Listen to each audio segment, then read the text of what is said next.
Episode 5 ഇസ്പാന്യ അല്ലെങ്കിൽ Spain. സ്വരൂപിന്റെ ടീമാണ്. സ്പെയിനിനെ ഏത് ഗണത്തിൽ പെടുത്തണം എന്ന് എനിക്ക് പേഴ്സണലി ഇതുവരെ മനസ്സിലായിട്ടില്ല. അൾട്ടിമേറ്റ് ഫേവറേറ്റ്സ് അല്ലെങ്കിൽ ഫേവറേറ്റുകളുടെ ഫേവറേറ്റ് എന്ന് പറയാൻ പറ്റുമോ എന്ന് ചോദിച്ചാൽ എനിക്കറിയില്ല. പക്ഷെ സ്ക്വാഡ് കാണുമ്പോൾ അയ്യോ ഈ ടീമിന് ജയിക്കാലോ എന്ന് തോന്നുന്നുണ്ട്.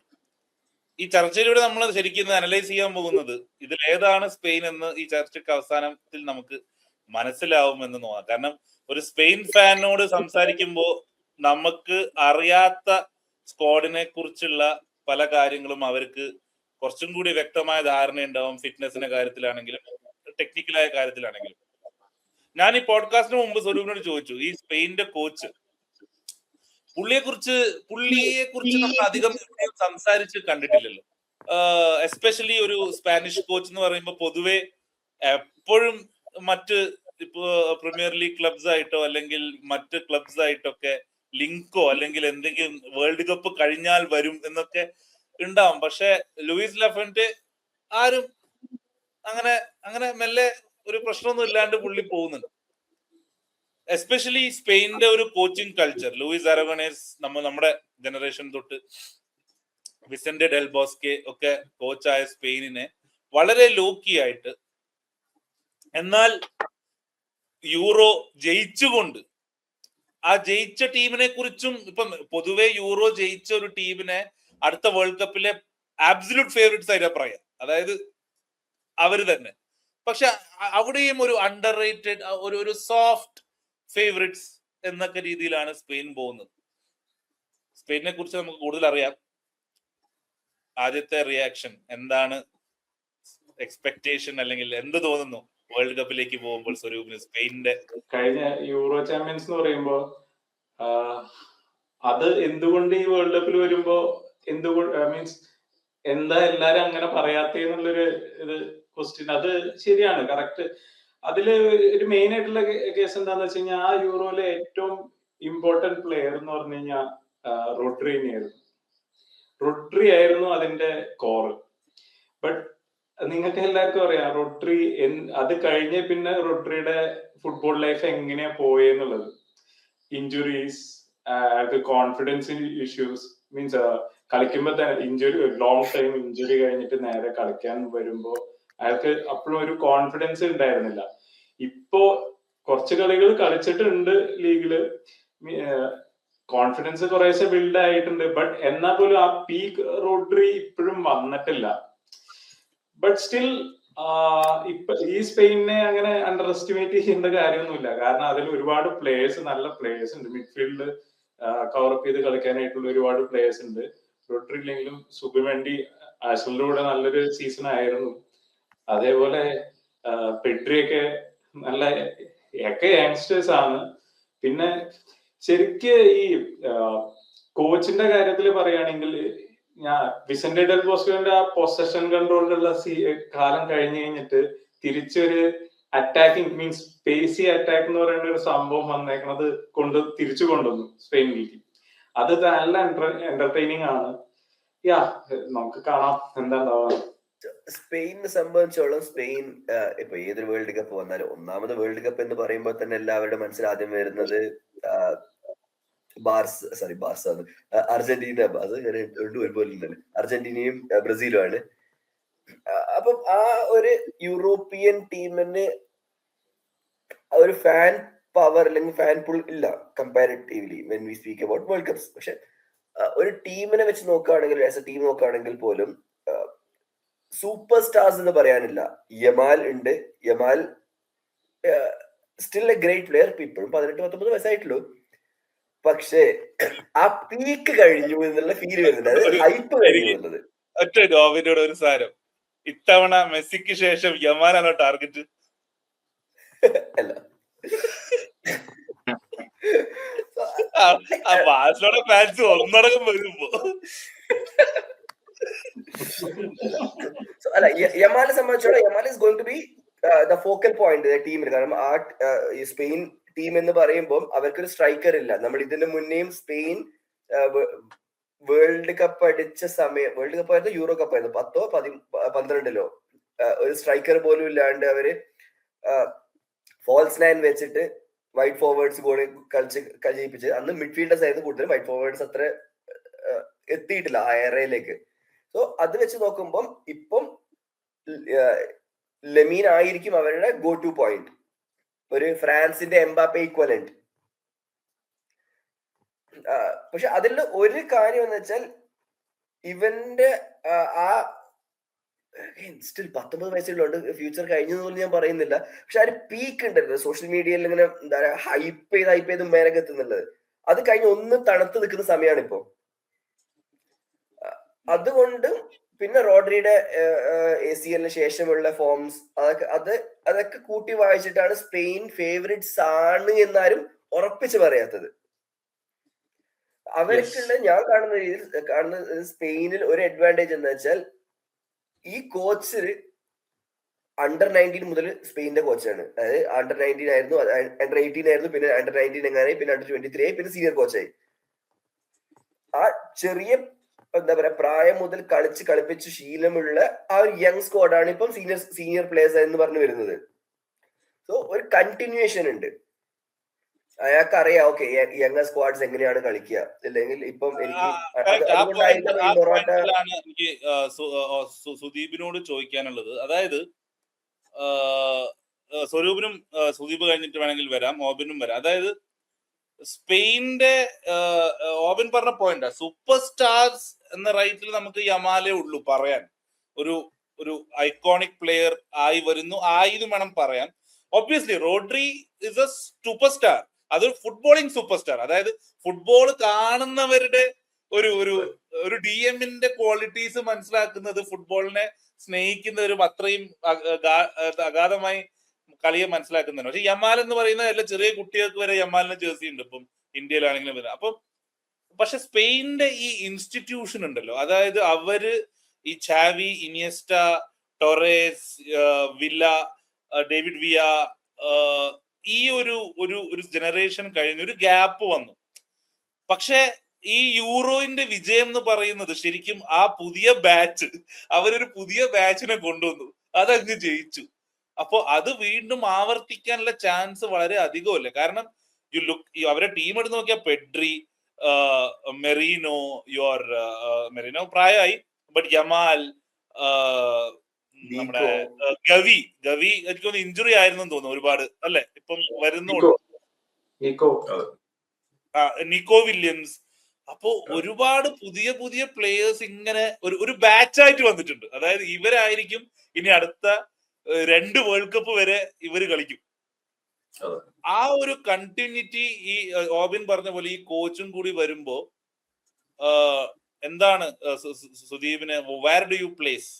ഇതിലൊരു പ്രധാനപ്പെട്ട കാര്യം നേരത്തെ സ്വരൂപ് പറഞ്ഞൊരു കാര്യം, ഇപ്പോ 2018 വന്നിട്ട് ആ സമയത്തൊക്കെ സാവി, ഇനിയസ്റ്റ ഒക്കെ മിഡ്ഫീൽഡിൽ ഉണ്ടായിരുന്ന സമയം. ആ സമയമായിരുന്നു സ്പെയിൻ നമ്മളിപ്പോ ഒരു സ്റ്റൈല് സ്പാനിഷ് ഒരു സ്റ്റൈല് പൊസഷൻ ടിക്കി ടാക്ക എന്നൊക്കെ പറഞ്ഞ് ഭയങ്കര ഫേമസ് ആയിട്ടുള്ള സ്റ്റൈല് ആ സമയത്ത് വന്നായിരുന്നു. ഇവര് സാവി, ഇനിയസ്റ്റ അവരുടെ ബേസ് എന്താ, അവര് ബാഴ്സലോണ അക്കാഡമിന്ന് അങ്ങനെ വന്നിട്ടുള്ള പ്ലേയേഴ്സ് ആയിരുന്നു. അപ്പോ അത് കഴിഞ്ഞ് എനിക്ക് തോന്നണം, ഞാൻ റീഡ് ചെയ്യണത് ഇപ്പൊ പറഞ്ഞപ്പോഴേ ഞാൻ അതിനെ കുറിച്ച് ആലോചിച്ചത്, ഈ ബാഴ്സലോണയുടെ അക്കാഡമിന്ന് വരുന്ന മിക്കവാറും ബാഴ്സലോണയുടെ ഒരു പൊസിഷൻ സ്റ്റൈലിലേക്കാണ് പിന്നെ സ്പെയിൻ അങ്ങനെ അഡാപ്റ്റ് ചെയ്തത് ആ കാലഘട്ടം മുതൽ. പിന്നെ എന്താ വെച്ചാൽ ബാഴ്സലോണയുടെ അക്കാഡമിന്ന് അങ്ങനെ പ്ലേയേഴ്സിനെ യൂസ് ചെയ്യുന്നതിൽ പതുക്കെ ഒരു ചെറിയ പ്രശ്നം വന്നു, ഒരു ഗ്യാപ്പ് അവിടെ വന്നു. അക്കാഡമിന്ന് അങ്ങനെ ഒരു മിഡ്ഫീൽഡിലേക്ക് പ്ലേയേഴ്സ് വരുന്നതിന്റെ ഒരു പ്രശ്നം അവിടെ സ്റ്റക്കായി. അവര് സ്റ്റാർസിന്റെ പിന്നാലെയും ഒക്കെ പോയി, അങ്ങനെ കുറെ പ്രശ്നങ്ങൾ അവിടെ സംഭവിച്ചു. അത് കഴിഞ്ഞ് ഇപ്പൊ വീണ്ടും ഗവി, പെഡ്രി, അങ്ങനെ യമാൽ ഉണ്ട്, അങ്ങനെ കുറെ പ്ലേയേഴ്സ് അക്കാഡമിന്ന് പ്രൊമോട്ട് ചെയ്ത് വരുന്ന പ്ലേയേഴ്സ് പതുക്കെ വീണ്ടും ബാഴ്സലോണയ്ക്ക് വന്നു. അതൊരു ബേസ് ഉണ്ടാക്കി. അപ്പൊ എനിക്ക് തോന്നുന്നത് ഈ ഒരു ബാഴ്സലോണയിലുള്ള ഒരു ആ പ്ലേയേഴ്സ് വരുന്നതിന്റെ ഒരു ഇൻഫ്ലുവൻസ് എന്തായാലും അവരുടെ സ്റ്റൈലിനുണ്ട്, ആ പ്ലേയേഴ്സ് വരുന്നത് സ്പാനിഷ് ടീമിനും ഒരു പ്രത്യേകത ഉണ്ട്. ഒരു കാര്യം കൂടി, ഇതിപ്പോ അതിന്റെ ഉത്തരവായിട്ട് പറയുന്നത്, നേരത്തെ പറഞ്ഞൊരു കാര്യത്തിനും കൂടി റെസ്പോൺസ് ഞാനിങ്ങനെ ആലോചിക്കാറുണ്ട്. ഇപ്പൊ കഴിഞ്ഞ ദിവസം നമ്മൾ പറഞ്ഞു ബ്രസീൽ ഫാൻസ് ഒരുപാടുണ്ട് കേരളത്തില്, അതുപോലെ പോർച്ചുഗീസ് ഫാൻസ് ഒരുപാടുണ്ട്, അർജന്റീന ഫാൻസ് ഒരുപാടുണ്ട്. അതിന്റെയൊക്കെ പ്രധാനപ്പെട്ട കാരണം ബ്രസീലിന്റെ പണ്ട് മുതലുള്ള പരമ്പരാഗതമായിട്ട് അറ്റാക്കിംഗ് പ്ലേയേഴ്സിനോടുള്ള സ്ട്രൈക്കേഴ്സ് അവരുമായിട്ട് ബന്ധപ്പെട്ടും ഒക്കെ വന്നിട്ടുള്ള കുറെ ഫാൻസ് അങ്ങനെയാണ്. അർജന്റീന ഫാൻസ് ആവുന്ന ഒന്ന് മറഡോണ ഒപ്പം കുറെ ഫാൻസ് ആയിട്ടുള്ള ആളുകൾ, അതിനുശേഷം മെസ്സിക്കൊപ്പം ഫാൻസ് ആയി വന്ന ആളുകൾ, പോർച്ചുഗൽ ആണെങ്കിൽ റൊണാൾഡോ എന്നുള്ളത്, ഇവരൊക്കെ ഒരുപാട് ഗോൾ സ്കോർ ചെയ്യുന്ന ഫോർവേഡ്സ് എന്നുള്ള പൊസിഷൻ പോലെ കളിക്കുന്ന പ്ലേയേഴ്സ് ആണ്. അപ്പൊ നമ്മൾ സ്പെയിനില് ഞാൻ നേരത്തെ പറഞ്ഞ പോലെ സാവി ആയാലും ഇനിയസ്റ്റ് ആയാലും ആ സമയത്തൊക്കെ മിഡ്ഫീൽഡാണ് നമ്മൾ സ്റ്റാർസ് എന്ന് പറയുന്നത്. അന്നും ഈ ഒരു ഔട്ട് ആൻഡ് ഔട്ട് ഒരു ഗോൾ സ്കോറിംഗ് ആയിട്ടുള്ള ആളുകൾ അന്നില്ല സ്പാനിഷ് ടീമിൽ. അന്ന് അങ്ങനെ ഉണ്ടായിരുന്നെങ്കിൽ ഒരുപക്ഷെ ഇപ്പൊ നമ്മൾ കണ്ടു യമാലിന്റെ ഒക്കെ ജേഴ്സി ഇട്ട പുതിയ ജനറേഷൻ വന്നു തുടങ്ങിയിട്ടുണ്ട്.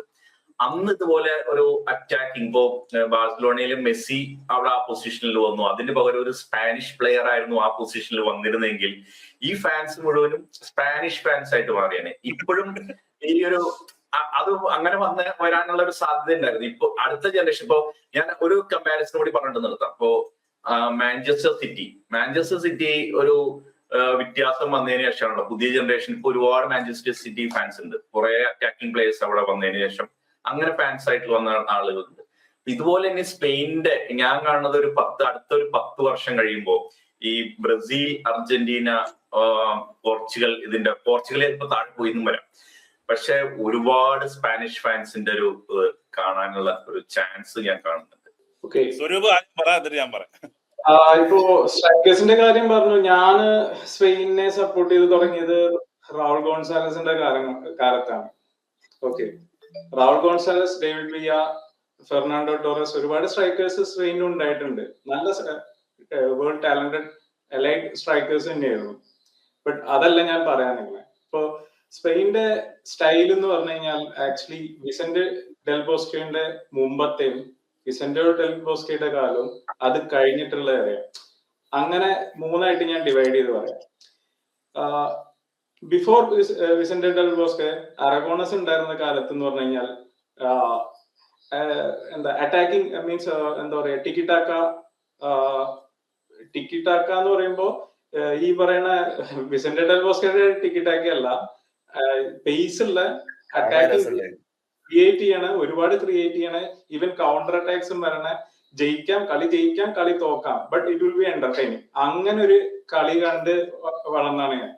അത് കഴിഞ്ഞിട്ട് വിസന്റോ ഡെൽ ബോസ്കോ വന്നു കഴിഞ്ഞപ്പോഴാണ് സ്പെയിനിന് ഒരു ഐഡന്റിറ്റി കൊണ്ടുവന്നത്. കാരണം യൂറോ അറഗോണസിന്റെ കീഴിൽ കിട്ടി, അത് നല്ലൊരു ചരിത്രമായിരുന്നു.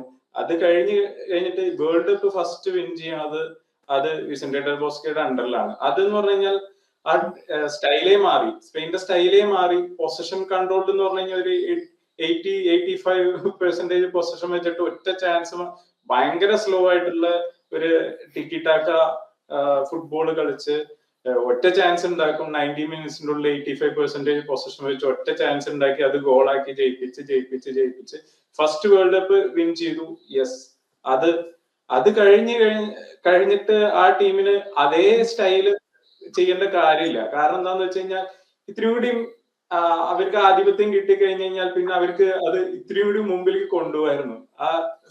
ഇത്തിരി എന്താ പറയാ, ഇത് ഒപ്പോസിഷൻ ടീമിനെ mentally actually ball position keep ചെയ്തിട്ട് ഡിഫെൻഡ് ചെയ്യാന്നുള്ള സംഭവമാണ്. ഒപ്പോസിഷന് ബോൾ കൊടുത്താലേ അവർ ഗോൾ അടിക്കുള്ളൂ. അപ്പൊ അങ്ങനെ കൺട്രോൾ ചെയ്തിട്ടുള്ള ഒരു ഗെയിം, അതിൽ ഒരുപാട് ഫാൻസ് ഉണ്ടായിട്ടുണ്ട് സ്പെയിനിന്. ഈ പറഞ്ഞ പോലെ വേൾഡ് കപ്പ് കിട്ടി, യൂറോ ഒക്കെ കിട്ടിക്കഴിഞ്ഞിട്ട് വിസന്റോ ഡെൽ ബോസ്കോ പോയി കഴിഞ്ഞിട്ടുള്ള ഒരു കാലഘട്ടമുണ്ട്. അത് വന്നവര് ഈവൻ ലൂയിസ് എൻറിക്കെ വരെ ഇത്തിരി സ്ട്രഗിൾ ചെയ്തിട്ടുണ്ടായിരുന്നു. എന്ന് പറഞ്ഞു കഴിഞ്ഞാൽ ആ ഒരു ഇതിൽ നിന്ന് തിരിച്ച് ഒരു അറ്റാക്ക്, ആ സ്റ്റൈല് മാറ്റാനായിട്ട് ഒരുപാട് ബുദ്ധിമുട്ടി. ബട്ട് ഇപ്പൊ വന്ന മാനേജർ വന്നു കഴിഞ്ഞിട്ട് ചേഞ്ച് ചെയ്തേക്കണെന്ന് പറഞ്ഞു കഴിഞ്ഞാൽ അറ്റാക്കിംഗ് ഫുട്ബോൾ എന്ന് പറഞ്ഞു കഴിഞ്ഞാൽ പ്രോപ്പർ അറ്റാക്കിംഗ്, പേസ് വിത്ത് പേസ്, അത് കാണാൻ നല്ല ഭംഗിയുണ്ട്. ഞാൻ സ്പെയിനിന്റെ കളി കാണാൻ വേണ്ടിട്ട് ഈ വേൾഡ് കപ്പിൽ ഇരിക്കുന്നുണ്ട്. I M excited. ആരൊക്കെ തോന്നിക്കും പറഞ്ഞതോട് ഒരു യോജിപ്പില്ലായ്മ. സ്പെയിന് നല്ല സ്ട്രൈക്കേഴ്സ് എപ്പോഴും ഉണ്ടായിരുന്നു. ഈ പറഞ്ഞ പോലെ റൗൾ തൊട്ട് ടൊറേസ്, വിയ, പക്ഷെ എനിക്ക് തോന്നുന്നു മൊറിയന്റെസ് നമ്മളെപ്പോഴും മറന്നു പോകുന്ന ഒരു പ്ലെയർ ആണ്. Morientes was a very successful striker for them. പക്ഷെ സ്പെയിൻ തെരഞ്ഞെടുത്ത സ്റ്റൈൽ, എസ്പെഷ്യലി ഇപ്പം സ്വരൂപ് പറഞ്ഞ പോലെ അരഗോണേസ് ഉള്ളപ്പോ കുറച്ചെങ്കിലും സ്ട്രൈക്കേഴ്സിന് ഒരു ഇൻഫ്ലുവൻസ് ഉണ്ടായിരുന്നു. ത്രൂ ബോൾസും ടൊറേസും Villa used score goals. Del Bosque വന്നേ പിന്നെയാണ് കളി കംപ്ലീറ്റ്ലി, കാരണം ഇത്രയും പൊസഷൻ വെക്കുമ്പോ ശരിക്കും നമ്പർ 9 ഒന്നും ചെയ്യാനില്ല. കാരണം എപ്പോഴും നമ്മള് ഫേസിങ് ദ ഗോളാണ്. എപ്പോഴും നമുക്കൊരു ഒരു ടേൺ ആൻഡ് റൺ ഒന്നുമില്ല. അതോടുകൂടിയാണ് അവർ ഇൻഫ്ലുവൻസ് വന്നത്. രണ്ടാമത്തെ കാര്യം, സുദീപ് പറഞ്ഞ പോലെ ഒരുപാട് സ്പെയിൻ ഫാൻസ് ഉണ്ടാവും എന്ന് പറയുന്നത് ഈ ബ്രസീലിന്റെ കാര്യത്തിലാണെങ്കിലും അർജന്റീനയുടെ കാര്യത്തിലാണെങ്കിലും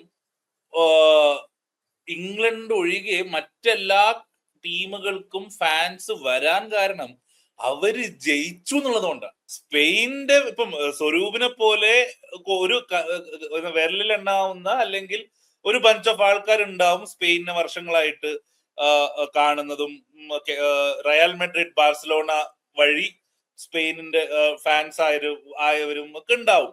ഹിയറോ അങ്ങനത്തെ കുറെ ലെജൻസ് അവർക്ക് ഉണ്ടായിരുന്നു പണ്ട്. പക്ഷെ അവരൊന്നും ജയിച്ചില്ല. എത്രയോ കാലങ്ങളായിട്ട് സ്പെയിൻ ഒരു എന്താ പറയാ, ഇപ്പം നമ്മൾ നെതർലൻഡ്സിനെ കുറിച്ച് പറയുന്ന പോലെ ഒരു സ്ലീപ്പിംഗ് ജയന്റ്, ഒരു അൺലക്കി ടീം, എപ്പോഴും പെനാൽറ്റിയിൽ തോൽക്കുന്നു എന്നൊക്കെ ഒരു പ്രതീതിയായിരുന്നു. അവിടുന്ന് സ്പെയിൻ അരഗോണേസ് വന്ന് ജയിച്ചു. ഡെൽബോസ്കെ ഡോമിനേറ്റഡ്. ആ ജയത്തിലൂടെ വന്ന ഫാൻസ് ഇപ്പോഴുണ്ട്. വേൾഡ് കപ്പ് ജയിച്ച ടീമാണ് എന്നുള്ള ഒരു കോൺഫിഡൻസ് ഉണ്ട്. ആ വിസെന്റെ ഡെൽബോസ്കെ ഇറയുടെ ശേഷിപ്പാണ് ശരിക്കും പറഞ്ഞാൽ സ്പെയിനിൽ സ്ട്രൈക്കേഴ്സ് ഇല്ലാണ്ടായത്. ഒരു ഹാരി കെയ്നോ അല്ലെങ്കിൽ വരുമ്പോ അതിന്റെ അപ്പുറത്ത് 4 പിള്ളേർ വരും. Like you will feel like നമ്മളിപ്പം പറയില്ലേ, പാകിസ്ഥാൻ ക്രിക്കറ്റ് ടീമിൽ വസീം അക്രം വന്നതിന് ശേഷം വക്കാർ വന്നതിന് ശേഷം നിരന്ന് ആരാണ് ഫാസ്റ്റ് ബോളേഴ്സ് വന്ന പോലെ ഇപ്പത്തെ യങ്സ്റ്റേഴ്സിന് ഈ യമാൽ ജനറേഷനിലെ അവരുടെ സ്റ്റാർസ് എല്ലാം ഈ വൈഡ് ഗോൾ സ്കോറിംഗ് വിങ്ങേഴ്സ് ആണ്. നമ്മളിപ്പോ ഈ 4-3-3 ഫോർമേഷന്റെ വരവോടുകൂടി ആ ഒരു നമ്പർ 9 എന്നുള്ള പ്ലേയേഴ്സ് വേൾഡ് ഫുട്ബോൾ തന്നെ കുറയുകയും അതിന്റെ ഭാഗമായി സ്പെയിനിലും ഇല്ലാണ്ടായി ശരിക്കും പറഞ്ഞു. ഇപ്പൊ ഹാലൻഡ് ഉണ്ട്, ഇപ്പൊ ഇസാക്ക് ഉണ്ട്, അല്ലെങ്കിൽ എംബാപ്പെ ക്യാൻ പ്ലേ നമ്പർ 9. അതേ ഉള്ളൂ ശരിക്കും വേൾഡ് ക്ലാസ് നമ്പർ 9 എന്ന് പറയാം. Harry Kane obviously. എനിക്ക് തോന്നുന്നു അതിന്റെ ഒരു പ്രശ്നം സ്പെയിൻ സ്ക്വാഡിലുണ്ട്. ഇപ്പം നമ്മുടെ Oyarzabal is a very good player, പക്ഷെ ഈസ് നോട്ട് യുവർ നമ്പർ 9 അല്ലെ. ഒരു യമാലും ഇവരൊക്കെ കൂടി നമ്മളൊക്കെ ഒരുമിച്ചങ്ങ് പിടിച്ചാൽ നടക്കും എന്നുള്ളതാണ്. നമുക്ക് ഇതിന്റെ കൂടുതൽ ചർച്ച വരാം. സുദീപ് സ്ക്വാഡിന്റെ കാര്യം നോക്കാം, അതിൽ നമുക്ക് ക്ലാരിറ്റി ഉണ്ട്. അല്ല, ഞാൻ ജസ്റ്റ് ഇതൊന്നും ഇത് പറഞ്ഞത് ശരിയാണ്. ഈ പറഞ്ഞ പ്ലേയേഴ്സ് ഒക്കെ ഉണ്ടായിരുന്നു. ഡേവിഡ് വിയലും മോറിൻ ഡെസർ റാവുൾ ഇവരൊക്കെ ഉണ്ടായിരുന്നു, ശരിയാണ്. പക്ഷെ അവരൊന്നും അങ്ങനെ ഈ ഒരു വേൾഡ് ക്ലാസ് ലെവൽ എന്നുള്ള ഇപ്പൊ മെസ്സി റൊണാൾഡോ എന്നുള്ള രീതിയിൽ കമ്പയർ ചെയ്യാൻ പറ്റുന്ന പ്ലേയേഴ്സ് ആയിരുന്നില്ലല്ലോ. അതാണ് ഇപ്പൊ യമാൽ അങ്ങനെയല്ല. എന്റെ ഉള്ളിലെ ടൊറേസ് ഫാൻ സഹിക്കുന്നില്ല. പക്ഷെ മെസ്സി റൊണാൾഡോ വേറെ ടയർ അല്ലേ, അത് കഴിഞ്ഞിട്ട് ബാക്കി നോക്കിയാ പോരെ. ആ ടയറിലേക്ക് ഇപ്പൊ യമാല് അങ്ങനെയാണ് വെച്ചേക്കണേ. യമാല് ആ ഒരു ടയറിലാണെന്നുള്ളതാണ് വെച്ചിരുന്നത്. അതാണ് ഈ ഫാൻസിന്റെ ഇപ്പോ ചെറിയ കുട്ടികൾ, ഇപ്പൊ ഞങ്ങളുടെ ഇവിടെ ഗ്രൗണ്ടിൽ കളിക്കുന്ന പിള്ളേരില് ഒരു പയ്യൻസിന്റെ യമാലിന്റെ ജേഴ്സിയാണ്. അപ്പൊ അങ്ങനെ വന്നുകൊണ്ടിരിക്കുകയാണ്. മറ്റേത് ഇപ്പൊ ടോറസിന്റെ ഒക്കെ ഉണ്ടായിട്ടുണ്ടാവും ലിവർപൂൾ ഫാൻസും അല്ലെങ്കിൽ ചെൽസി ഫാൻസ് ഒക്കെ അങ്ങനെ ഇട്ട് നടക്കുന്നുള്ളൂ. ഇത് അങ്ങനെയല്ല.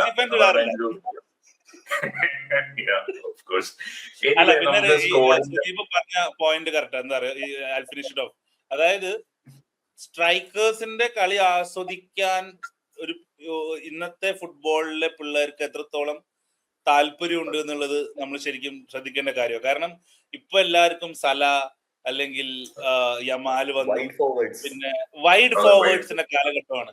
പക്ഷെ ഒരു ഈ റൗളിന്റെ കാലഘട്ടത്തിൽ ഇപ്പൊ അർജന്റീന ഫാൻസ് വെച്ചറിയാം, Batistuta, Ronaldo, Crespo, Vieri, like you had those number 9s. അല്ലെ, എല്ലാ ടീമിലെയും 9 ആരാണ്.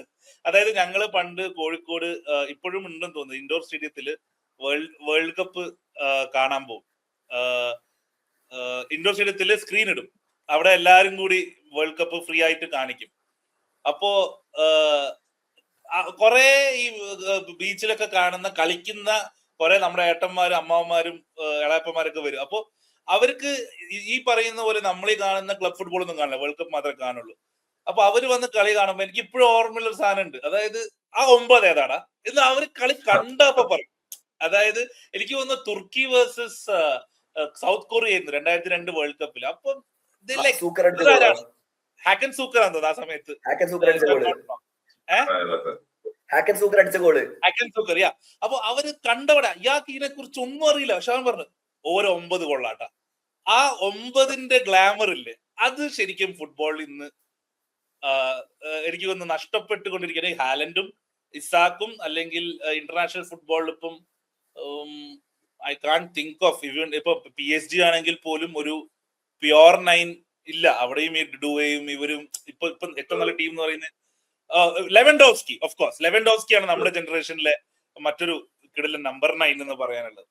Okay, it's A different debate. ഞാൻ പെട്ടെന്ന് വേൾഡ് കപ്പിന്റെ ഓർമ്മകൾ പറഞ്ഞാണ്. ഇത്തവണ വിൻഡോസ് എടുത്തിട്ടുണ്ടോ എന്ന് എനിക്ക് അറിയില്ല, നോക്കാം. Okay, squad. അപ്പൊ നമുക്ക് സ്ക്വാഡ് നോക്കാം. ഗോൾ കീപ്പേഴ്സ് അതില് വലിയ സർപ്രൈസ് ഇല്ല. ഉനൈ സൈമൺ, പിന്നെ ഡേവിഡ് റയ, യോവൻ ഗാർഷ്യ. സ്റ്റാർട്ടിങ്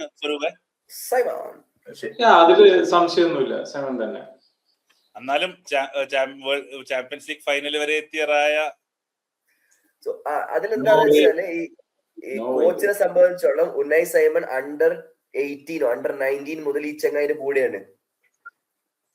അതിങ്ങനെ മുന്നോട്ട് പോയിക്കൊണ്ടിരിക്കുന്നത്. അപ്പൊ എന്തായാലും ഉനൈ സൈമൺ തന്നെയാണ് ഇപ്പോഴും. പിന്നെ റായയുടെ ആഴ്സണൽ അല്ല സ്പെയിന്റെ ഡിഫൻസ്, അതും ശരിയാണ്. അപ്പോ ഈ ഗോൾ കീപ്പേഴ്സില് സ്വരൂപിനോട് ചോദിക്കാനുള്ളത്, എനിക്ക് റയ പെനാൽറ്റീസിൽ എക്സലന്റ് ആണ്. ഉനായ് സൈമൺ കൃത്യമായിട്ട് അറിയില്ല, എനിക്ക് അത്ലറ്റിക്കോ ബിൽബാവോയുടെ പെനാൽറ്റി അധികം കണ്ടിട്ടില്ല. സോ അതില് എന്തായിരിക്കും? അതിൽ നോക്കുമ്പോൾ നമ്മള് one of the biggest reason Simon മുന്നോട്ട് പോകുന്നത് കോച്ചിനെ സംബന്ധിച്ചോളം his penalty saving is good, shot stopping നല്ലതാണ്. റയ പ്രീ മെഡിറ്റേറ്റഡ് ജംപ്സ് ആണ് യൂഷ്വലി നമ്മളിപ്പോൾ കണ്ടിട്ടുണ്ട്. ആ പ്രീ മെഡിറ്റേറ്റഡ് സക്സസ് ആയാലാണ് ആ സേവ് വരുന്നുള്ളത്. Simon slightly better in it, miles better എന്ന് പറയുന്നില്ലെങ്കിലും he is still good in it. ഒരു ലാസ്റ്റ് മിനിറ്റ് ജംപ്സ് അതാണ് അത്രയും പ്രീ മെഡിറ്റേറ്റഡ് അല്ല എല്ലാ സമയത്തും. സോ അത് ഒരു റീസൺ ആണ്. കാരണം സ്പെയിനെ സംബന്ധിച്ചോളം അവർ 3-4 ഗോൾ അടിച്ചിട്ടൊന്നും എല്ലാ കളിയും പോകുന്നില്ല. അവര് ഇതും കൂടി ബാക്കപ്പ് ഓപ്ഷൻ ആയിട്ട് വിചാരിക്കുന്നുണ്ട്. ഓക്കെ, പെനാൽറ്റിയിലേക്ക് എത്തിയാൽ എന്ത് ചെയ്യും എന്നുള്ളത്. അതുകൊണ്ടും സൈമൺ ആയിരിക്കും mostly number 1 choice. Okay, defenders. Yes, ഡിഫൻഡേഴ്സിലേക്ക് വരാം. അപ്പോ defenders of course Aymeric Laporte, പിന്നെ Marc Cucurella, Marcos Llorente, Eric Garcia, Pedro Porro, Alex Grimaldo, Pau Cubarsi, Marc Pubill. അപ്പൊ ഇതാണ് ഡിഫൻഡേഴ്സിന്റെ നിര. യങ് ഡിഫൻഡേഴ്സ് ഉണ്ട്, എക്സ്പീരിയൻസ് ഉള്ള ഡിഫൻഡേഴ്സ് ഉണ്ട്. അപ്പൊ അങ്ങനെ ഒരു നല്ലൊരു മിക്സ് ഓഫ് ഡിഫൻഡേഴ്സ് ഉണ്ട്. എന്താണ് കൺഫേംഡ് ആയിരിക്കൂലേ? അപ്പോ ഇതില് എന്ന് പറഞ്ഞു കഴിഞ്ഞാൽ ലെഫ്റ്റ് സെൻട്രൽ ബാക്സ് ഒക്കെ കൺഫ്യൂഷൻ ഒന്നുമില്ല. ഈവൻ റൈറ്റ് ബാക്കും കൺഫ്യൂഷൻ ഒന്നുമില്ല. ഡിഫൻസീവ് ബാക്ക് ഫോറില് ലെഫ്റ്റ് ബാക്ക് കുരേയ തന്നെയാവും, പിന്നെ ലാപ്പോർട്ടെ, കുബേഴ്സി തന്നെയാവും സെൻട്രൽ ബാക്സ്.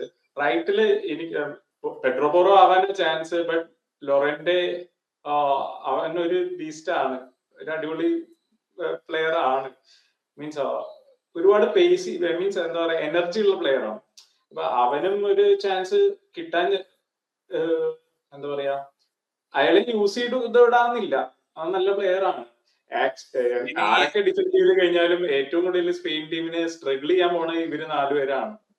കാരണം അറ്റാക്ക് ചെയ്യണതിന്റെ അനുസരിച്ചിട്ട് കൗണ്ടർ അറ്റാക്സ് വന്നു കഴിഞ്ഞാൽ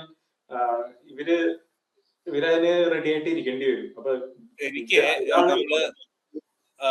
നമ്മള് വേൾഡ് കപ്പ് കാണുമ്പോ നമ്മൾ ഈ ക്ലബ് ഫുട്ബോളിൽ കാണുന്ന കുറെ പ്ലേയേഴ്സ് വരുമ്പോ നമ്മൾ ഒരുപാട് പറയും, അത് ആ പ്ലെയർ. എനിക്ക് പേഴ്സണലി ഒരു ആഗ്രഹം ഉള്ളത് ഈ വേൾഡ് കപ്പിൽ കാണാൻ. കാരണം ആ പ്ലെയറിന് വേൾഡ് സ്റ്റേജിൽ അത് ചെയ്യാൻ I want to see a Grimaldo free kick. കാരണം ലോകത്ത് ഇന്നുള്ളതിൽ വെച്ച് ഏറ്റവും നല്ല ഫ്രീ കിക്ക് ടേക്കർ ഗ്രിമാൽഡോ ആണ്, അതിൽ സംശയമില്ല. നമ്മള് ഓക്കെ മെസ്സി ഉണ്ട്, എന്നാലും കൺസിസ്റ്റന്റ് ആയിട്ട് ഇപ്പൊ സൊബോസ്ലൈ ലിവർപൂൾ ഉള്ള പോലെ, അല്ലെങ്കിൽ നമ്മുടെ Bruno I think is better. അതിപ്പോ നമ്മള് ഒരുപാട് പ്ലേയേഴ്സിനോട് ചോദിക്കുമ്പോഴും ആ പ്ലേയേഴ്സിന്റെ ഫേവറേറ്റ് ഗ്രിമാൽഡോ ആണ്. സോ വേൾഡ് സ്റ്റേജിൽ ഇപ്പൊ ഐക്കോണിക് ആയ ഒരു ഫ്രീ കിക്ക് ഗ്രിമാൽഡോനെ നമുക്ക് ഒരു സ്റ്റേജിൽ കാണാൻ പറ്റിയാൽ ഐ തിങ്ക് പുള്ളിയുടെ ഫെയിമും പുള്ളിനെ കുറിച്ച് ലോകത്ത് വേൾഡ് ഫുട്ബോളിന്റെ വ്യൂവേഴ്സിന് കുറച്ചും കൂടി ഒരു ഇൻട്രസ്റ്റിംഗ് ആയ ഒരു പുതിയൊരു കാര്യമായിരിക്കും. പക്ഷെ കളിക്കാൻ ചാൻസ് കുറവാണ് അല്ലേ? അതെ, ടു അറ്റാക്ക് സ്പെയിൻ ടീമിനെ വെച്ച് നോക്കുകയാണെങ്കിൽ ഭയങ്കരമായിട്ട് അറ്റാക്ക് ചെയ്യുന്നൊരു മനുഷ്യനായി പോയി. പ്രോബബ്ലി എക്സ്ട്രാ ടൈമിലോ എന്തെങ്കിലും ഗെയിം ചേസ് ചെയ്യുമ്പോ വരാൻ സാധ്യതയുള്ള പ്ലെയർ. ഇപ്പൊ റൈറ്റ് ബാക്ക് മാത്രമേ സ്വരൂപിനോട് പറഞ്ഞ പോലെ തന്നെ റൈറ്റ് ബാക്ക് മാത്രമേ കൺഫ്യൂസിംഗ് ഉള്ളൂ. ലോറന്റെ കളിക്കണോ പെഡ്രോ പോറോ കളിക്കണോ, ഗ്രിമാൽഡോ ഔട്ട്സൈഡ് ചാൻസ് കളിക്കണോ ഇല്ലയോ എന്നുള്ളത്. ലോറന്റെ ആയിരിക്കണം, കൺസിഡറിങ് ഈ ഒരു ജാതി അറ്റാക്ക് ആയിരിക്കും വരുന്നത്. അപ്പൊ കൗണ്ടർ വരാൻ നല്ല ചാൻസ് ഉണ്ട്. ആ കൗണ്ടർ വരുമ്പം പോറോ ഓടും, പക്ഷെ പോറോ ഓടിയെത്തുന്നതിലും കൂടുതൽ ലൊറന്റെ ആയിരിക്കും. കാരണം ഹി ക്യാൻ റൺ മോർ. രാവിലെ തുടക്കത്തില് ഫസ്റ്റ് മിനിറ്റിൽ ഓടാൻ പറഞ്ഞാല് 90 മിനിറ്റ്സ് വരെ ഓടും, വേണേ 120 ഓടും. അപ്പം ദാറ്റ് പ്രോബബ്ലി വുഡ് ബി അത് ആ ഈ വേൾഡ് കപ്പിന്റെ ഒരു ഫീച്ചർ ആണത്. അത്ലറ്റിക്കോ മാഡ്രിഡിൽ നിന്ന് കിട്ടിയ സിമിയോണിന്റെ അണ്ടറിൽ നിന്ന് കിട്ടുന്ന ആ സാധനം. സോ അതൊരു വലിയൊരു എന്താ പറയുക പ്ലസ് പോയിന്റ് ആയിരിക്കും ഫോർ ലോറന്റ്. ഇതില് പെഡ്രോ പോറോയില് വേറെ ഒന്നുണ്ട്. അയാൾക്ക് ഈ സീസൺ വളരെ മോശമായിരുന്നു. സ്പേഴ്സ് വളരെ ഡൗൺ ആയി പോയ ഒരു സീസണാണ് അയാൾക്ക്. ബട്ട് സ്റ്റിൽ മാനേജറിനുള്ള ട്രസ്റ്റും നമുക്ക് കൺഫ്യൂസിംഗ് ആണ് ശരിക്കും പറഞ്ഞാൽ ആരാ സ്റ്റാർട്ട് ചെയ്യാന്നുള്ളത്. അതിപ്പോ സ്പേഴ്സിലുള്ള ഏത് ഡിഫൻഡറിനെ കൊണ്ടുപോയാലും ഒരേ ഉത്തരല്ലേ പറയാനുള്ളൂ, എന്തിനു കൊണ്ടുപോകുന്നു. അല്ല, എനിക്ക് തോന്നുന്നത് അത്ര ഗൾഫിൻ ക്വാളിറ്റി ഇല്ല പ്ലേയേഴ്സ് തമ്മിൽ. Cucurella is good, Llorente is good, Pedro Porro is good. അതായത് ആര് കളിക്കുന്നു എന്നുള്ള വലിയ ഡിബേറ്റിന്റെ പ്രശ്നം വരാൻ സാധ്യതയില്ല. പ്രോബബ്ലി 5 സബ്സ്റ്റിറ്റ്യൂഷൻ ഉള്ളത് കൊണ്ട് ഈ എല്ലാരും കളിക്കുമായിരിക്കും. അതായത് എനിക്ക് തോന്നുന്നത് അതാണ്. എല്ലാരും ഒരു ഓൾമോസ്റ്റ് ഒരു പ്ലേറ്റോ ആണ്, വല്ലാതെ ഒരു ക്വാളിറ്റി. എനിക്കാകെ ലെപ്പോർട്ടയുടെ ഫിറ്റ്നസും ഏജും മാത്രമാണ് എനിക്ക് ഇതിനകത്ത് തോന്നുന്നത്. കാരണം പുള്ളി കുറച്ചൊന്ന് ട്രാവൽ ചെയ്ത് ഇരിക്കപ്പോ സൗദിയിലും അവിടെ ഇവിടെ ഒക്കെ പോയി വന്ന് ഉള്ള അവസ്ഥയാണ്. വേറൊരു കേസുള്ളതേ, ഞാൻ ഇത് ഡിഫൻഡേഴ്സിന്റെ വായിച്ചപ്പോഴാണ് അതിലൊരു മേജർ നെയിം മിസ് ഉണ്ട്, ഹുയിസൻ, റയൽ മാഡ്രിഡ്. വേറൊരു റയൽ മാഡ്രിഡ് പ്ലെയർ. നമ്മൾ കഴിഞ്ഞ ദിവസങ്ങളിൽ പല സ്കോഡുകൾ നോക്കുമ്പോഴും റയൽ മാഡ്രിഡിന്റെ പ്രോമിസിങ് പ്ലേയേഴ്സ് ഒക്കെ പലതും മിസ്സിംഗ് ആവുന്നുണ്ട്. ഇപ്പോ പല ടീമുകളിലും റയൽ മാഡ്രിഡ് പ്ലേയേഴ്സിന് എടുക്കാനുള്ള ഒരു ധൈര്യക്കുറവൊക്കെ ഉണ്ടോ എന്നുള്ളതാണ് അവിടുത്തെ ഒരു രീതി. അവിടുത്തെ ഒരു പ്ലേയേഴ്സിന്റെ മെന്റാലിറ്റി ആയാലും അവരുടെ ഈഗോസും അവിടുത്തെ പൊളിറ്റിക്സും അത് കാരണം വളരെ അപൂർവം. ഇപ്പൊ ഈവൻ ബെല്ലിംഗാമൊക്കെ അങ്ങനെ സ്റ്റാർ ആയതുകൊണ്ടായിരിക്കും ചിലപ്പോൾ എടുത്തത് അവിടെ ആ പൊസിഷനിലും. അല്ലെങ്കിൽ ട്രെൻഡ് മിസ്സായി, മറ്റേ അർജന്റീനയുടെ അങ്ങനെ പല പ്ലേയേഴ്സും അതിൽ നിന്ന് മിസ്സാവുന്നുണ്ട്. ഹുയിസൻ അങ്ങനെ പോയതാണോ അതോ അധികം സ്റ്റാർട്ട് ഇല്ല അവരുടെ ക്ലബില്, അതുകൊണ്ടാണോ മിസ്സായി പോയത്? എന്തായാലും വലിയൊരു മിസ്സാണ്. അതില് ശരിക്കും പറഞ്ഞു കഴിഞ്ഞാൽ ഈ ഡിബേറ്റ് ഇവിടെ അല്ല. ശരിക്കും പ്രസിഡന്റ് ഇലക്ഷൻ അവിടെ റിയൽ മാഡ്രിഡിൽ നടന്നുകൊണ്ടിരിക്കുകയാണ്. അവര് ചിന്തിക്കേണ്ട കാര്യമാണ്. പെരസിനെതിരെ ഉന്നയിക്കാവുന്ന മെയിൻ കാര്യം ഇതാണ്. ഫോറിൻ പ്ലേയേഴ്സിനെ തീർച്ചയായും അല്ല, ഞാനൊരു കാര്യം ചോദിക്കട്ടെ. ഈ സ്ക്വാഡില് റയൽ മാഡ്രിഡ് പ്ലെയർ ഇല്ല, സീറോ. അതുകൊണ്ടാണ് ഞാൻ അതൊക്കെ ഒരു ഇത് കൊടുക്കുന്നത്. എന്താ പറയുക, മൈറ്റ് വിൻ. അല്ല, അത് ശരിക്കും ഈ പറഞ്ഞ പോലെ പ്രസിഡന്റ് ഇലക്ഷനിൽ വലിയൊരു ഇഷ്യൂ അല്ലേ? കാരണം ഇപ്പം സ്പാനിഷ് പൊളിറ്റിക്സിൽ രാജാവിന്റെ ടീം റയൽ മാഡ്രിഡ് ആണ്. ഇപ്പൊ ബാഴ്സ ഇസ് ആക്ച്വലി വേറൊരു ഇൻഡിപെൻഡന്റ് രാജ്യത്തിന് വേറൊരു കൾച്ചറും പരിപാടിയാണ്. ഇതിൽ നോക്കുമ്പോ ഈ ബാസ്ക് പ്ലേയേഴ്സും കാറ്റലൂണിയൻ പ്ലേയേഴ്സും ഉള്ളൂ. You don't have your regular Madrid. Real മാഡ്രിഡിന്റെ തൊട്ടടുത്ത് കിടക്കുന്ന അത്ലറ്റിക്കോ മാഡ്രിഡിന്റെ പ്ലേയേഴ്സ് കുറെ ഉണ്ട്. അതെ, അപ്പൊ അത് വലിയ തിരിച്ചടി തന്നെയാണ് അങ്ങനെയുള്ള കാര്യത്തിൽ. മാഡ്രിഡ് ഫാൻസ്, നിങ്ങൾ എന്താണ് ഇതിനെ കുറിച്ച്, what do you feel? Spanish team നയിച്ചിരുന്ന സെർജിയോ റാമോസും എപ്പോഴും മാഡ്രിഡ് ഹീറോ ഒക്കെ മാഡ്രിഡ് ലെജൻഡും ആണ്, സ്പെയിൻ ക്യാപ്റ്റനും ആണ്. Raul Gonzalez, Carvajal, Xabi Alonso. Xabi Alonso Basque ആണ്, എന്നാലും like he was a Madrid player for most of his career. Hero ഇതിന് പെരസിനെതിരെ മത്സരിക്കുന്ന ആള് Casillas. ഞാൻ ഇവരെ കൊണ്ടുവരും അവരെ കൊണ്ടുവരും എന്ന് പറയണതിന് സ്പാനിഷ് പ്ലേയേഴ്സിനെ കൊണ്ടുവരുന്നില്ല എന്ന് പറഞ്ഞിട്ട് ഒബ്ജക്ട് ചെയ്ത് കഴിഞ്ഞാൽ വേണമെങ്കിൽ പ്രസിഡന്റ് ഇലക്ഷൻ നല്ലൊരു പോയിന്റാ. കാരണം എനിക്ക് അലക്സ് ഫെർഗ്യൂസൺ പണ്ട് പറഞ്ഞൊരു കാര്യമുണ്ട്. അതായത് the best English player, best English striker should play for Manchester United. അതായിരുന്നു പുള്ളിയുടെ ആ സാധനം. Same thing, the best Spanish player traditionally unless he is born Catalonian should be playing for Real Madrid. അല്ലെ? അവർക്ക് അത് ചെയ്യാൻ പറ്റുന്നില്ല. നല്ലൊരു പോയിന്റ്. അത് ക്രിസ്റ്റൽ പാലസിന്റെ പ്ലെയർ വരെ ഉണ്ട് സ്ക്വാഡില്, പക്ഷെ മെഡ്രിഡിലൊരു പ്ലെയർ ഇല്ല എന്ന് പറയുന്നത്. പക്ഷെ മെഡ്രിഡിൽ നോക്കുകയാണെന്നുണ്ടെങ്കിൽ നമ്മളിപ്പോ അങ്ങനെ നോക്കുകയാണെങ്കിൽ മെഡ്രിഡിൽ ഒരു സ്പാനിഷ് പ്ലെയർ ഉണ്ടോ? കാർവഹാൽ അല്ലാണ്ട് പിന്നെയും പേര് പറയാൻ പറ്റുന്ന ഒരു ഡീൻ ഹ്യൂസൻ മാത്രമല്ലേ ഉള്ളൂ. പ്രോബബ്ലി എസൻസിയോ, 2 എസൻസിയോ സ്വന്തം ടീമിൽ പോലും ഇല്ല. ഉള്ള ഫോറിൻ പ്ലേയേഴ്സിനെ മുഴുവൻ കുത്തി കയറ്റിയാല് അറ്റ് സം പോയിന്റ് ഇത് സംഭവിക്കാനുള്ളതല്ലേ. അതും ഒരു വശമാണ്, അതൊരു പ്രധാനപ്പെട്ട വശം തന്നെയാണ്. അവിടെയാണ് ബാർസ ആക്ച്വലി ഇപ്പം ഡോമിനേറ്റിംഗ് എന്ന് പറയുന്നത്. ലാലിഗ വെച്ച് നോക്കുകയാണെങ്കിൽ ദേ ആർ ഡോമിനേറ്റിംഗ്, റൈറ്റ്? നമുക്ക് പറയാൻ പറ്റില്ല. ഇത് കഴിയുമ്പോഴേക്കും ചിലപ്പം റോഡ്രി മെഡ്രിഡിൽ എത്തുമായിരിക്കും. പറയാൻ പറ്റില്ല. എലക്ഷന്റെ തിരക്കിലാണ് അവര്. അല്ലെങ്കിൽ ഈ സമയം കൊണ്ട് എന്തൊക്കെ പറഞ്ഞാലും അതൊക്കെ സംഭവിക്കാൻ സാധ്യതയുണ്ട്. Okay, will move on to our topic. Midfielders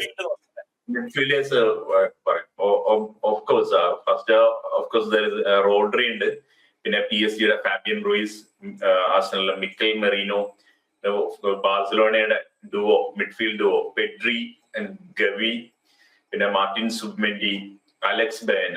ഇതാണ് മിഡ്ഫീൽഡേഴ്സിന്റെ നിര. എന്തായാലും എല്ലാം ഒന്നിനൊന്നും മെച്ചം. ഇതിലും 2 സ്പോട്ട് ഫിക്സഡ് ആണ്. റോഡ്രി സ്റ്റാർട്ട് ചെയ്യും, പെഡ്രി സ്റ്റാർട്ട് ചെയ്യും. ആ മൂന്നാമൻ ആര് എന്നുള്ളത് ചിലപ്പോൾ ടീമിനനുസരിച്ചായിരിക്കും. അതായത് കുറച്ചുകൂടെ സ്റ്റെബിലിറ്റി, കുറച്ചുകൂടെ ഡിഫെൻസീവ് ആയിട്ട് വേണമെന്നുണ്ടെങ്കിൽ സുബിമെൻഡി പ്രോബ്ലി സ്റ്റാർട്ട് ചെയ്യുമായിരിക്കും. കുറച്ചുകൂടെ ഒരു അറ്റാക്കിംഗ് കമ്പോസ്ഡ് വേർഷൻ വേണമെങ്കിൽ ചിലപ്പോൾ ഗവി സ്റ്റാർട്ട് ചെയ്യും. അതിൽ ഞാൻ കാണുന്നതുള്ളൂ. എന്റെ ഇതില് ശരിക്കും പറഞ്ഞു കഴിഞ്ഞാൽ കൂടുതൽ സബ്സ്റ്റിറ്റ്യൂഷൻസ് ഉണ്ടാവാൻ മിഡ്ഫീൽഡിലാവും. കാരണം ആ റോഡ്രിയെ ശരിക്കും മാനേജ് ചെയ്ത് കൊണ്ടുപോകേണ്ട ഒരു വേൾഡ് കപ്പ് ആണ്. സുബിമെൻഡിക്ക് ഒരുപാട് മിനിറ്റ്സ് കിട്ടും. അതേപോലെ തന്നെയാണ് മറ്റേ ഫാബിയൻ റൂയിസിന് ഒരുപാട് സബ്സ്റ്റിറ്റ്യൂഷൻ ഈവൻ സ്റ്റാർട്ട് ചെയ്യാനും ചാൻസ് ഉണ്ട്. ഈവൻ ഇപ്പോഴത്തെ സിറ്റുവേഷനിൽ എന്ന് പറഞ്ഞു കഴിഞ്ഞാൽ ബോത്ത് വിങ്ങേഴ്സ് വില്യംസിനും മറ്റേ യമാലിനും മീൻസ് ഫിറ്റ്നസ് ഇഷ്യൂസ് കുറേശ്ശെ ഉണ്ട്. അപ്പൊ ആര് സ്റ്റാർട്ട് ചെയ്യും, മീൻസ് ഫസ്റ്റ് മാച്ചിലൊക്കെ ആര് സ്റ്റാർട്ട് ചെയ്യും എന്നുള്ള കാര്യം ഇപ്പോഴും എനിക്ക് ഒരു മീൻസ് അവർക്ക് സ്റ്റാർട്ട് ചെയ്യാൻ പറ്റിക്കഴിഞ്ഞാൽ നന്നായി. ഇല്ല എങ്കിൽ ഒൾമാവോ ലെഫ്റ്റിൽ കളിച്ചിട്ട് അറ്റാക്കിംഗ് മിഡിൽ അല്ലെങ്കിൽ മേ ബി മിഡ് 3 ആക്കും, 4-3-3 ആക്കിയിട്ട് ഫാബിയൻ റൂയിസ് കളിക്കാം. അങ്ങനെയുള്ള ഒരുപാട് സ്ട്രാറ്റജീസ് ഇയാളുടെ ഇതിൽ ഉള്ളതാണ്. ഒരുപാട് ഓപ്ഷൻസ് ഉണ്ട് അല്ലെ? അതായത് പല ടൈപ്പ് പ്ലേയേഴ്സും ഉണ്ട്. ലൈക്ക് ഈവൻ മിക്കൽ മെറീനോ, അതായത് ഒരു അത്യാവശ്യ ഘട്ടത്തിൽ നമ്പർ 10 കളിക്കാം, 6 കളിക്കും, 8 കളിക്കും, സ്ട്രൈക്കറും കളിക്കും. അതെ, ഒരു ടൂർണമെന്റ് സ്ട്രക്ചറിൽ അങ്ങനത്തെ പ്ലേയേഴ്സ് ഉണ്ടാവുന്ന ഭയങ്കര ഗുണമാണ്. കാരണം നമുക്ക് നോക്കൌട്ടിലൊക്കെ ഒരു ഗെയിം ചേസ് ചെയ്യുമ്പോഴൊക്കെ ചിലപ്പം സബ്സ്റ്റിറ്റ്യൂഷൻസ് ഉണ്ടാവില്ല. എക്സ്ട്രാ ടൈമിൽ 5 പേരൊക്കെ തീർന്നുണ്ടാവും. അപ്പൊ മെറീനോന്റെ പ്ലെയറിൽ ഇപ്പം സ്ട്രൈക്കറെ ഓൾറെഡി വലിച്ചിട്ടുണ്ടെങ്കിൽ മറ്റേ ടീം ഗോൾ അടിച്ചില്ലെങ്കിൽ മെറീനോനെ you can play up front. ഉള്ളിൽ തന്നെ ഒരുപാട് ഓപ്ഷൻസ് ഈ മിഡ്ഫീൽഡിലുണ്ട്. വെറൈറ്റി നമ്മൾ ഫ്രാൻസിൽ കാണാത്തൊരു ഐറ്റമാണ്. ഫ്രാൻസിന്റെ മിഡ്ഫീൽഡിൽ വെറൈറ്റി ഇല്ല, പ്രോബബ്ലി ഡെപ്ത് ഉണ്ട്. അത് എന്തോ ഒരു ടീമാണെന്നൊരു ഫീൽ. അതാണ് point. I think the whole message of this squad is that it looks like team. അതായത് എല്ലാവർക്കും അവരവരുടെ റോൾ അറിയാം. അത് ഓബിൻ പറഞ്ഞ പോലെ ഇവരുടെ ചെറുപ്പം തൊട്ടേ ഉള്ള കോച്ച് ഒരുമിച്ച് ഒരു ഇൻസ്റ്റിറ്റ്യൂഷനായിട്ട് വളർന്നു വന്ന് പന്തലിച്ച ടീമാണ് ഇവര്. അപ്പൊ എല്ലാവർക്കും അങ്ങോട്ടും ഇങ്ങോട്ടും. Even Alex Baena also is a very good player. പുള്ളിക്ക് he may not start but still star value ഇല്ലാതെ ഉള്ളൂ. വാല്യൂ ഇല്ലാത്തതുകൊണ്ട് ആൾക്കാർ അങ്ങനെ ശ്രദ്ധിക്കാത്തൊരു പ്ലെയറാണ്. എന്താണ് സുദീപിന് തോന്നുന്നത്? അതെ, പല പ്രൊഫൈലുള്ള പ്ലേയേഴ്സ് ഉണ്ട് ടീമില്. ഇപ്പോ ഈ പ്ലേയേഴ്സ് ഇപ്പൊ പുതിയൊരു രീതി ഉണ്ടല്ലോ ഇവര് കളിക്കുന്നത്, കുറച്ചുകൂടി അറ്റാക്കിംഗ് ആയിട്ട്. മറ്റേത് ബോൾ പാസ് ചെയ്ത് ടിക്കിട്ടാക്ക അവിടെ വെച്ച് കളിക്കുന്നത്. ഇത് കുറച്ചും കൂടി ബോൾ പ്രോഗ്രസ് ചെയ്യാൻ പറ്റുന്ന പ്ലേയേഴ്സ് പലരും ഉണ്ട്. ഇപ്പോ റോഡ്രി, പെഡ്രി, അവർ രണ്ടുപേരും അത് അവിടെ കൺട്രോൾ ചെയ്ത് അത് ചെയ്യുമ്പോൾ ഈ അറ്റാക്കിംഗ് ആയിട്ടുള്ള പ്ലെയർ പരമാവധി ഈ വെർട്ടിക്കൽ റൺസ് പോകുന്ന ആളുകളെയായാലും അവരെയൊക്കെ കണ്ടെത്താൻ വേണ്ടി അങ്ങനെ കുറച്ചും കൂടി വ്യത്യാസം വരുന്ന കളിക്കുന്ന പ്ലെയർ ആയിരിക്കും. മറ്റേ നേരത്തെ അങ്ങനെ ആയിരുന്നില്ല. നേരത്തെ എപ്പോഴും അവർ ഓപ്പണിങ്ങിന് വേണ്ടി പലപ്പോഴും ഇങ്ങനെ ബോൾ അങ്ങോട്ടും ഇങ്ങോട്ടും റൊട്ടേറ്റ് ചെയ്ത് ഇത് അതങ്ങനെയല്ല. ഈ പ്ലേയേഴ്സ് റോഡ്രിയൊക്കെ സിറ്റിയിൽ നമ്മൾ അങ്ങനെ കളിക്കുന്നുണ്ട്. കുറെ കൂടി പന്ത് മറ്റേ കുറച്ച് നീട്ടി അടിച്ചാൽ അങ്ങനെ എത്തി മറ്റേ വിങ്ങിലേക്ക് കൊടുക്കലും അങ്ങനെയൊക്കെ പറ്റുന്ന പ്ലേയേഴ്സ്. ആ ഒരു മോൾഡിൽ ഈ ടീമിന് പറ്റുന്ന ഒരു മിഡ്ഫീൽഡ് എന്നുള്ള രീതിയിൽ തന്നെ അറ്റാക്കിംഗ് സിസ്റ്റത്തിന് പറ്റുന്ന മിക്കൽ മെറീനൊക്കെ ഈ പറഞ്ഞ പോലെ കൂടുതലും ഫുവന്റയുടെ കൂടെ അറ്റാക്കിംഗ് മിഡ്ഫീൽഡർ ആയിട്ടാണ് കളിക്കാറ്. ആള് ഗോൾ അടിച്ചിട്ടുണ്ട് ആ സമയത്ത്. നമ്മൾ ആർസണലിന്റെ ഇതിന്റെ ഇടയിൽ നമ്മൾ കാണാറുണ്ട്. മറ്റേ ഇന്റർനാഷണലിൽ പോയി 2 ഗോൾ അടിച്ച വീഡിയോയും അതൊക്കെ കിടക്കുന്നു. അപ്പോ അങ്ങനെ കളിക്കാൻ പറ്റുന്ന പ്ലെയർ ഉണ്ട്. ഈവൻ പി എസ് ജിയില് ഫാബിയൻ റൂയിസ് ബോള് ക്യാരി ചെയ്ത് തന്നെ പോയി ക്രിയേറ്റ് ചെയ്യാനൊക്കെ പറ്റുന്ന രീതിയിൽ. അപ്പൊ അങ്ങനെ ക്യാരിയേഴ്സ് ഉണ്ട്.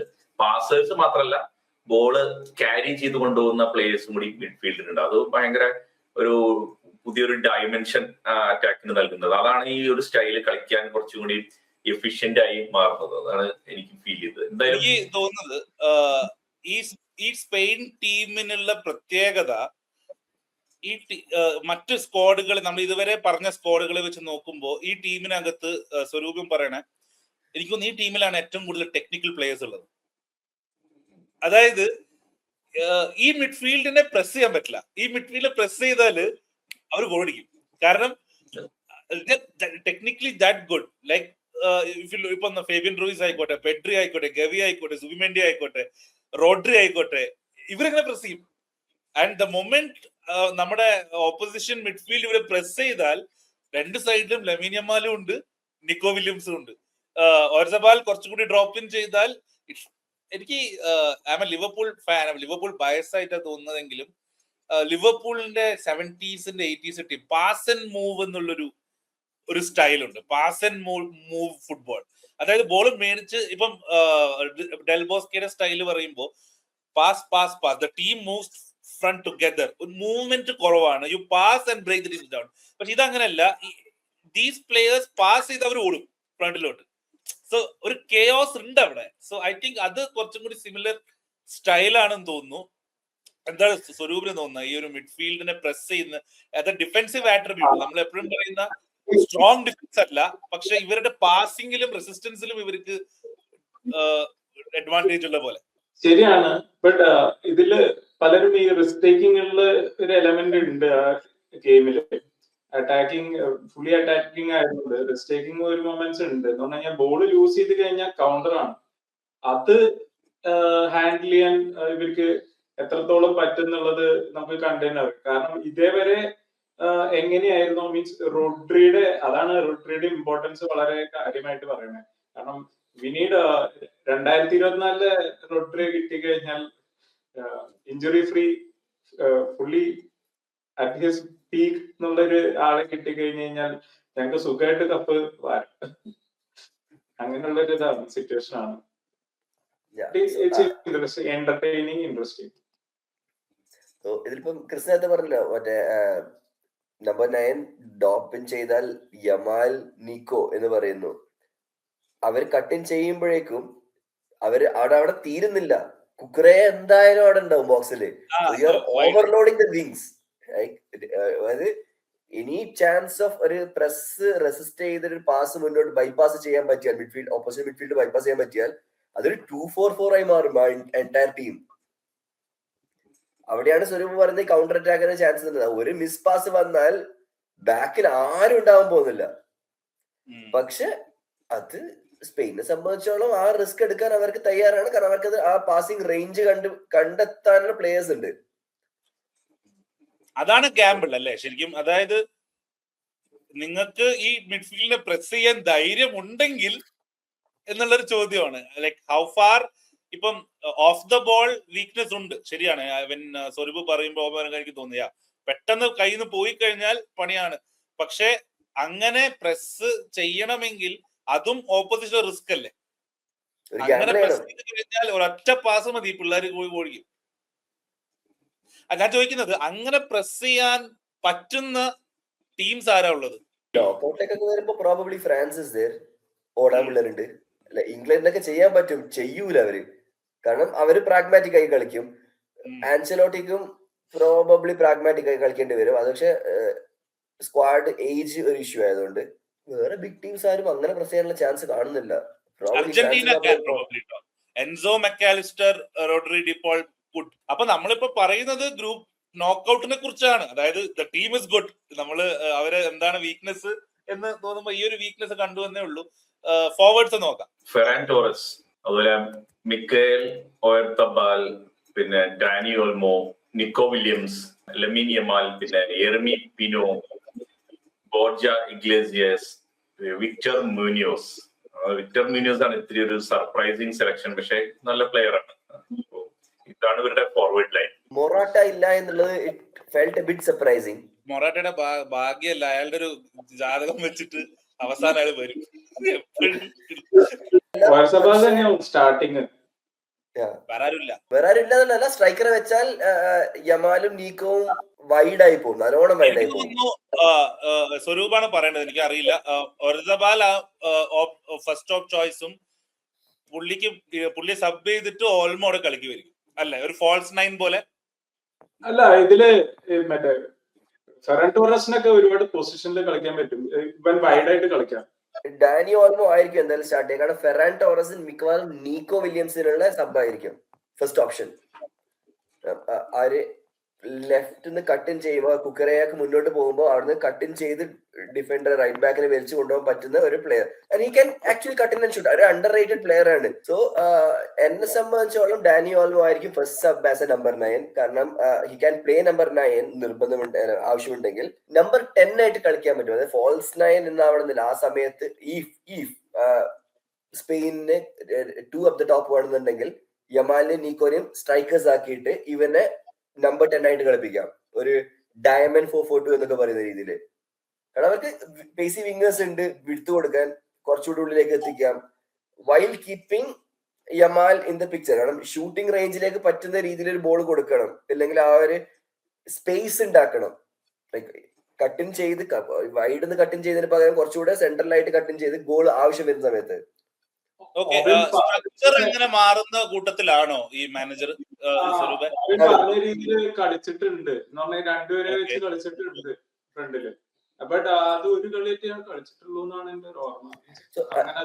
ആ ഒരു ഗതികേട് വരുന്ന സമയത്ത് ചേഞ്ച് ചെയ്യാൻ പറ്റുന്ന ഒരു മാനേജറാണ്. ആ റിസ്ക് എടുക്കുന്നതിൽ മൂപ്പർക്ക് വലിയൊരു പ്രശ്നമൊന്നുമില്ല. വേണമെന്നുണ്ടെങ്കിൽ ഞാൻ ചെയ്യും എന്നുള്ള ആ ഒരു മെന്റാലിറ്റിയാണ്. കാരണം നമ്മൾ പലപ്പോഴും 4-3-3 കണ്ടിട്ടുണ്ട്, 4-2-3-1 കണ്ടിട്ടുണ്ട്, ഓൺ അറ്റാക്ക് 2-4-4 വരെ കണ്ടിട്ടുണ്ട്. ഫോർവേഡ് ലൈൻ നമ്മൾ പല ടീമിന്റെ നമ്മൾ ഇതുവരെ ഡിസ്കസ് ചെയ്തു അല്ലെ. നമ്മൾ ഫ്രാൻസിന്റെ ആണ് ഏറ്റവും ബെസ്റ്റ് ആയിട്ട് നമ്മൾ കണക്കാക്കിയത് ഫോർവേഡ് ലൈൻ എന്നുള്ളത്. ഇതിന്റെ കുറച്ചുകൂടി വെറൈറ്റിയാണ് നോക്കുമ്പോ. നമ്മള് സ്പെയിനിന്റെ ഫോർവേഡ്സ് നോക്കുമ്പോ ഓർത്തബാൽ ഉണ്ട്, അതുപോലെ ഈ പറഞ്ഞ പോലെ പല റോളുകൾ കളിക്കാൻ പറ്റുന്ന പ്ലേയേഴ്സ് ആണ് കൂടുതൽ. ഇഗ്ലേസിയസ് ഒരു ഫോർവേഡ് തന്നെയാണ്, നല്ല ഫിനിഷിംഗ് ഒക്കെ ഉള്ള. അപ്പൊ അങ്ങനെയുള്ള കണ്ടീഷനൊക്കെ വരുമ്പോ വേണമെങ്കിൽ ആളെ ഇറക്കാൻ വേണമെങ്കിൽ അങ്ങനെ പല ഓപ്ഷൻസ് ഉണ്ട്. വിക്ടർ മുനിയോസ് നല്ല യങ് പ്ലെയർ ആണ്. പിന്നെ എറമി പീനിയോ ഇവരൊക്കെ ആയിരിക്കും ചിലപ്പോ ആദ്യത്തെ കളി കളിക്കാൻ ചാൻസ്. അപ്പൊ നമുക്ക് കൂടുതൽ അറിയാൻ പറ്റുന്നത്. കാരണം ഞാൻ അതിലേക്ക് വരാം. നമ്മള് ഫിക്സ്റ്റേഴ്സ് ഒക്കെ പറയുമ്പോൾ കുറച്ചുകൂടി പറയാം എന്താണ് അതിന്റെ കാരണം. അപ്പൊ നമുക്കൊന്നും പറയാൻ പറ്റില്ല. സർപ്രൈസ് ചെയ്യിക്കാൻ പറ്റുന്ന ഒരു ടീമാണ് ഫോർവേഡ് ലൈനപ്പിലുള്ളത്. പക്ഷെ ഒബ്വിയസ്ലി അതിലെ സ്റ്റാർ എന്ന് പറയുന്നത് ലെമിൻ യമാൽ തന്നെയാണ്. ലെമിൻ യമാലിലാണ് സ്പെയിനിന്റെ ഫുൾ പ്രതീക്ഷ. ഇപ്പൊ മിക്കവാറും പല മാച്ചിൽ ഇപ്പൊ നമ്മള് ഇതിനു മുമ്പ് എനിക്ക് ബാഴ്സലോണ അത്ലറ്റിക് മാഡ്രിഡ് തമ്മിലുള്ള ഒരു മാച്ച് ഓർമ്മ വരിക. അതായത് കപ്പ് മാച്ചാണ്. ഫസ്റ്റ് ലെഗില് അത്ലറ്റിക്കോ മാഡ്രിഡ് 4-0 ബാഴ്സലോണയെ തോൽപ്പിച്ച് നിൽക്കുക. അവര് അത്ലറ്റിക്കോ മാഡ്രിഡ് ഫുൾ കട്ട ഡിഫൻസ് ആയിട്ട് 11 പേരും ബാക്കിൽ കളിക്കുന്ന കളിയാണ്. എല്ലാവരും ഡിഫെൻഡ് ചെയ്ത് അപ്പൊ ഞാൻ പറയുന്നത് സ്പെയിൻ ഇങ്ങനെയുള്ള ടീമുകളെ ആയിരിക്കും കളിക്കാൻ പോകുന്നത്. ആദ്യം ഈ ഒട്ടും ശക്തിയില്ലാത്ത ടീമുകളാകുമ്പോൾ ഫുൾ 11 പേര് വെച്ച് ഡിഫെൻഡ് ചെയ്യുന്ന ടീമായിരിക്കും.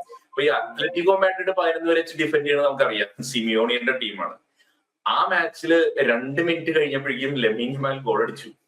അങ്ങനെ അത്ര ഡിഫെൻഡ് ചെയ്ത് അവര് ഡിഫൻസ് ഒക്കെ സെറ്റ് ചെയ്ത് നിൽക്കുന്ന ടീമില് ഒറ്റയടിക്ക് അപ്പൊ അങ്ങനെ ഈ ബ്രേക്ക് ചെയ്യാൻ പറ്റുന്ന പ്ലെയർ, അതായത് ഒരുപാട് ഡിഫെൻസീവായിട്ട് കളിക്കുന്ന ടീമുകളെ വരെ ആളുടെ ക്രിയേറ്റിവിറ്റി ഉപയോഗിച്ച് സ്കിൽ ഉപയോഗിച്ച് ബ്രേക്ക് ചെയ്ത് ഗോൾ അടിക്കാൻ പറ്റുന്ന ഒരു സ്പെഷ്യൽ പ്ലെയർ തന്നെയാണ് യമാൽ.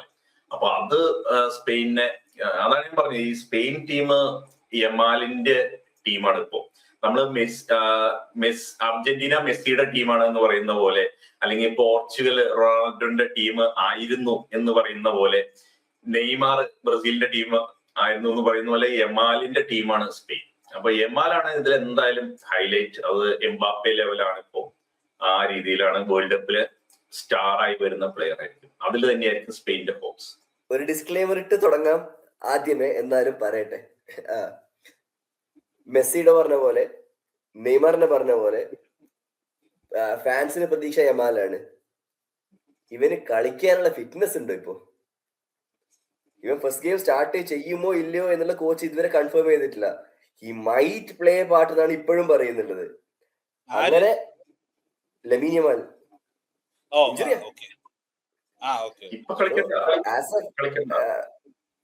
ആസ് എ ഫാൻ നമ്മൾ പറയും okay Yamal can play, Yamal വന്നപ്പോ ഒന്നാലും കളി മറക്കും എന്നൊക്കെ.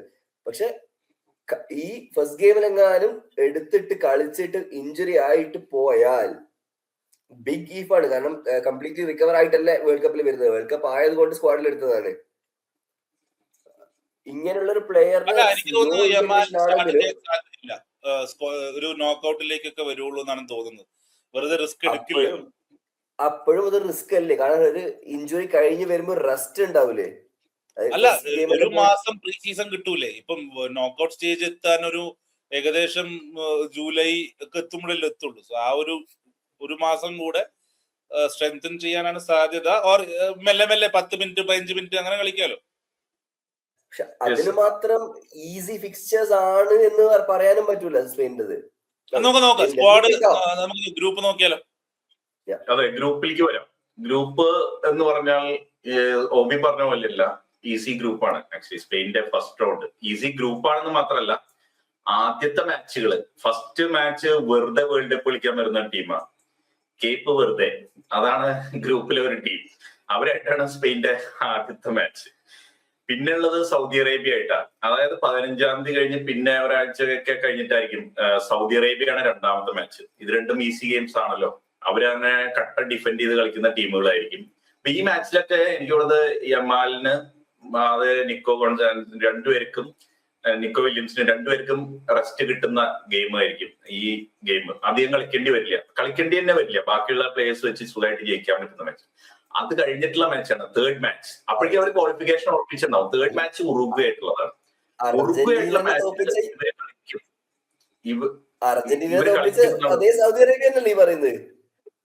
അതെ, അർജന്റീനയെ തോൽപ്പിച്ച പോലെയല്ലല്ലോ സ്പെയിനിന്റെ അടുത്ത്. സ്പെയിൻ വേറെ കളിയാണ്. അർജന്റീനയുടെ കളി പോലെയല്ല സ്പെയിനിന്റെ കളി. അവർ പന്ത് കൊടുക്കണ്ടേ? സ്പെയിന് സൗദി അറേബ്യക്ക് പന്ത് കൊടുത്തു കഴിഞ്ഞാലേ അവർക്ക് കളിക്കാൻ പറ്റുള്ളൂ. അതൊന്നും നോക്കണ്ട. സ്പെയിൻ എന്തായാലും ആ കളിയൊക്കെ ജയിക്കും. ഈ 2 കളി അവർ ജയിക്കും. ഉറുഗ്വേ ആയിട്ടുള്ള മാച്ചാണ് ഇവർക്ക് ചലഞ്ചിങ് ആയിട്ട് വരിക ഈ ഗ്രൂപ്പിൽ. അതിലാണ് ഈ പറഞ്ഞ, നമ്മൾ നേരത്തെ പറഞ്ഞല്ലോ, ഈ ആരാണ് സ്പെയിനെ പ്രസ് ചെയ്യാൻ പോകുന്നത് എന്നുള്ളത് നേരത്തെ ഡിസ്കസ് ചെയ്തല്ലോ. ഞാൻ ഇവിടെ പറയാന്ന് വിചാരിച്ചത്, ഈ ഉറുഗ്വയാണ് ഇവരെ പ്രസ് ചെയ്ത് ഓടിച്ച് കളിക്കാനുള്ള ശ്രമം നടത്തുകയും കൗണ്ടർ അറ്റാക്കിൽ ഗോൾ അടിക്കാനൊക്കെ ചാൻസ് ഉള്ള ടീം ഉറുഗ്വയാണ്.